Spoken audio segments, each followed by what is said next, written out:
राजस्व मंत्री चंद्रशेखर बावनकुळे ने पुलिस उपायुक्त नितिन कदम पर हमले की घटना को गंभीर बताया। उन्होंने कहा कि सोशल मीडिया सीडीआर की जांच के बाद स्थिति स्पष्ट होगी। नागरिकों से पुलिस और प्रशासन के साथ सहयोग करने की अपील की गई है। जवळपास 34च्या वर पोलीस अधिकारी कर्मचारी हे जखमी झाले आहे कालच्या घटनेत। डीसीपी कदम आणि अजून 2 डीसीपी यांनाही गंभीर म्हणजे जास्त दुखापत आहे। कदम तर थोडक्यात वाचले, कुऱ्हाडीनंच त्यांना मारलेला आहे।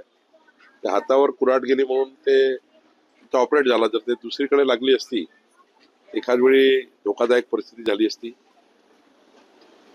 पोलिसांना जास्त मार आहे। एक पेशंट आहे ते आयसीयू मध्ये आहे। 3 पेशंटला जे नागरिक आहे त्यांना डिस्चार्ज झालाय। मला असं वाटतं की पोलिसांना जी गंभीर दुखापत झाली आहे, तर पोलिसांनी काल ढाल म्हणून काम केलं।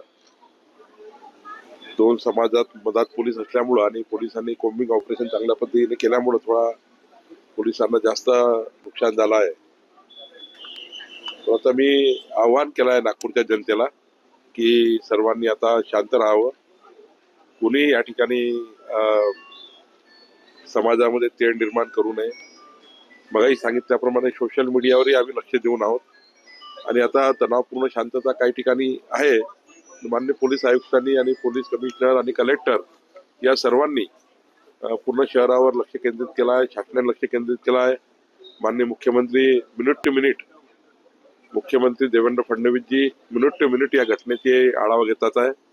आणि आता आपण सर्वांना माझी विनंती आहे पत्रकार महोदयांनाही की सर्वांना, सर्व समाज, सर्व धर्माचे लोक, सर्व पॉलिटिकल लोक, सर्व एनजीओ, सर्व संस्था, सर्वांनी नागपूर शहर शांत करण्याकरता नागपूरची सांस्कृतिक आणि सामाजिक विरासत, नागपूरचे संस्कार जपण्याकरता काम करावं। कोणीही समाजाने समोर येऊ नये।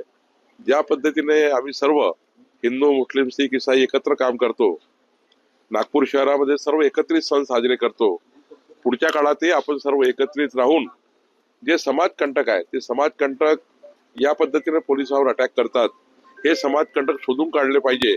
सर्व समाज एकत्र आला, सर्व धर्म एकत्र आले तर समाजकंटक बदमाशी करू शकणार नाही आणि म्हणून सर्वांना ढूंढून काढण्याचं काम पोलीस करतीलच। पण समाजाने आणि नागपूरच्या जनतेने पोलिसांना आणि प्रशासनाला सहकार्य केलं पाहिजे, अशी विनंती करण्याकरता मी खास करून नागपूरमध्ये आलो आहे। मी नागपूरच्या जनतेला शांतता आणि पोलिसांना सहकार्य, प्रशासनाला सहकार्य करावं अशी विनंती आम्ही करतो।